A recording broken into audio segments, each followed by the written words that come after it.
చంద్రబాబు నాయుడు గారికి ఏమాత్రం సిగ్గు శరం మానవ అభిమానం ఏమాత్రం లేవనేది మనకి ఆయన చర్యల ద్వారా అర్థమవుతుంది కదా.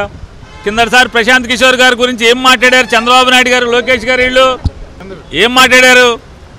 బీహారోడు ఇక్కడికి వచ్చి ఏం పీకుతాడు, బీహారోడు ఆట కట్టం తోలు తీస్తా, అది చేస్తా ఇది చేస్తా అని మాట్లాడారు. బీహారోడికి ఇక్కడేం పని అని చెప్పి మాట్లాడాడు. లోకేష్ గారు ఏం మాట్లాడాడు?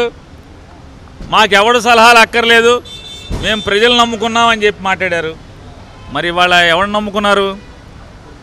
మేము చీకొడితే బయటికి పోయినోండి బతిమాలి తెచ్చుకుని, అంటే ఎవడ గతి లేక అంటే పవన్ కళ్యాణ్ని నమ్ముకునే పరిస్థితి లేదు, పార్టీ కార్యకర్తలని నమ్ముకునే పరిస్థితి లేదన్నట్టుగా దీన్ని బట్టేది.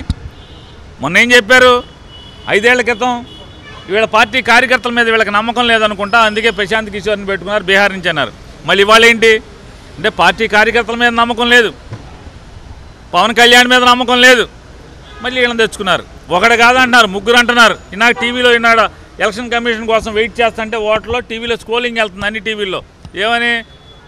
ఆయన ఎవరో రాబిన్ శర్మ అంట, ప్రశాంత్ కిషోర్ అంట, సునీల్ కొనుగోలు అంట, ఇంకో 25 మంది తెచ్చుకోమని. ఎవరిని తెచ్చుకుంటే జనం గుండెల్లో జగన్ ఉన్నంతకాలం, జనం గుండెల్లో జగన్ ఉన్నప్పుడు నువ్వు ఎంతమందిని తెచ్చుకుంటే, బీహార్ని మేము చీకొట్టిన బీహార్ని తెచ్చుకుంటే, లేదా ఉత్తరప్రదేశ్కి కాంగ్రెస్ పార్టీకి పనిచేసినటువంటి సునీల్ కొనుగోలుని తెచ్చుకుంటే అతను కొనుక్కున్నా, లేదా రాబిన్ శర్మని మేము వద్దంటే బయటికి వెళ్ళిన రాబిన్ శర్మని తెచ్చుకుంటే ఏముంటుంది?